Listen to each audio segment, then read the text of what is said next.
बिस्मिल्लाहिर्रहमानिर्रहीम। अस्सलाम वालेकुम फ्रेंड्स, आज हम माश की मज़ेदार दाल बनाने लगे हैं। ये दाल ग़ज़ाइयत से भरपूर होती है और सबसे ज़्यादा खाई जाने वाली और पसंद की जाने वाली दाल है। तो चलें स्टार्ट करते हैं। एक कढ़ाई गरम कर लें, उसमें आधा कप ऑयल का शामिल कर दें। साथ में 3 प्याज काट के बारीक चॉप्ड की हुई प्याज डाल दें। प्याज मिक्स करें, इसको थोड़ा सा हमने पकाना है। अब 1 टीस्पून इसमें लहसुन और अदरक की पेस्ट की शामिल कर दें। 2 से 3 मिनट तक प्याज और लहसुन अदरक की पेस्ट को भूनना है। अब इसमें हमने 2 टमाटर लेके उनकी प्यूरी बना ली थी, वो शामिल कर दें। अच्छी तरह मिक्स करें। इसको हमने 5 से 6 मिनट तक भूनना है।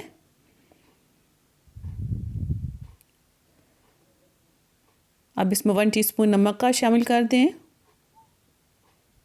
1 टीस्पून लाल मिर्च पाउडर का, 1 टीस्पून पिसा हुआ सूखा धनिया, 1 टीस्पून हल्दी पाउडर, 1 टीस्पून सफ़ेद ज़ीरा, 1 टीस्पून कुटी हुई लाल मिर्चें। इसे 5 से 6 मिनट तक भूनना है, जब तक इसका कलर नहीं चेंज हो जाता। थोड़ा सा पानी ऐड करें, मसाला अच्छी तरह भूनना है। 5 से 6 मिनट हो गए हैं। अब इसमें 2 टेबलस्पून बेसन के शामिल कर दें, इससे बहुत अच्छा मसाला बनता है। बेसन को आप तवे पे भून लें, उसके बाद शामिल करें। अब इसमें बड़ी लाल मिर्चें, जो कश्मीरी मिर्चें होती हैं, वो शामिल कर दें। माश की दाल हम जो खाते हैं उसका ज़्यादातर छिलका उतरा होता है और वो आधी होती है। दूसरी दालों की तरह माश की दाल भी फाइबर से भरपूर होती है, इससे शुगर लेवल जो है कंट्रोल में रहता है। इस दाल में सबसे ज़्यादा विटामिन और मिनरल पाए जाते हैं। ये दाल मैदे के लिए मुफीद है और कब्ज़ को दूर करती है। माश की दाल में पोटाशियम काफ़ी मकदार में पाया जाता है। यहाँ पर हमने आधा किलो दाल ली है, उसको अच्छी तरह वॉश करके आधे घंटे के लिए इसको भिगो के रख दिया है। अब एक खाली पैन लेके उसमें 1 लीटर पानी का डालें। पानी बॉयल हो जाए तो उसमें आप 1 टीस्पून नमक का डाल दें और 1 टीस्पून हल्दी का डाल दें। साथ में ही ½ kg जो हमने माश की दाल ली थी उसको धोकर अच्छी तरह आधे घंटे के लिए रख दिया था, वो ऐड कर लें। इसको जब तक बॉयल हो जाती है तब तक इसको हमने पकाना है। इसका पानी खुश्क हो जाए तो फिर हम जो मसाला बनाया है उसमें ऐड करेंगे।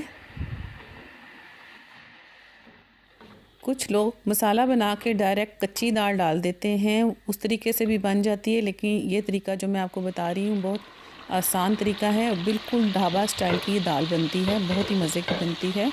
मसाला हमारा भुन गया है, उसमें अब दाल को शामिल कर दें।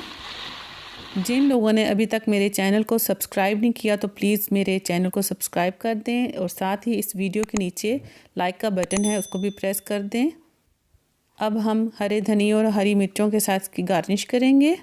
माश की दाल के रेगुलर इस्तेमाल से शुगर लेवल और ब्लड प्रेशर बिल्कुल नॉर्मल हो जाता है और इस दाल में आयरन होने की वजह से खून की कमी भी दूर हो जाती है। अब हम इसे 5 मिनट के लिए दम पे रखेंगे ताकि इसके ऊपर ऑयल और तरी आ जाए। अगर आप गोश्त नहीं खाते तो माश की दाल इसका नेमुल बदल है, क्योंकि इसमें आयरन, फाइबर, पोटाशियम, विटामिन्स काफ़ी मिकदार में पाए जाते हैं। माश की दाल के दही बड़े भी बहुत लजीज होते हैं और इस दाल का मास्क फेस पर लगाने से स्किन गुलाबी और चमकदार हो जाती है और झुर्रियाँ ख़त्म हो जाती हैं। इसके साथ साथ स्किन नरम और मुलायम हो जाती है। जी फ्रेंड्स, इसके बहुत सारे फ़ायदे हैं, तो इसको ज़रूर अपनी ग़िज़ा का हिस्सा बनाइए। अगर मेरी रेसिपी अच्छी लगती है तो इसको लाइक कर दीजिएगा। दुआओं में याद रखिएगा। इजाज़त दे दें। अल्लाह हाफिज़।